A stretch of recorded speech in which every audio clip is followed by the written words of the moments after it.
urip ing alam donya kuwi minangkane mampir ngombe.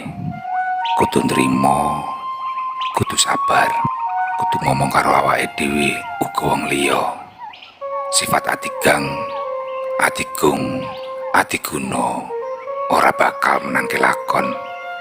Aja dumeh dadi wong bisa, aja dumeh dadi wong sugih, aja dumeh dadi wong kanggo. Kabeh kuwi mung pacobaning urip. Balung bisa ajur, bondo bisa entek. Wong bagus ora sak lawase, wong ayu ora sak suwene. Ora ana sing langgeng saliyane Gusti Allah Subhanahu wa taala.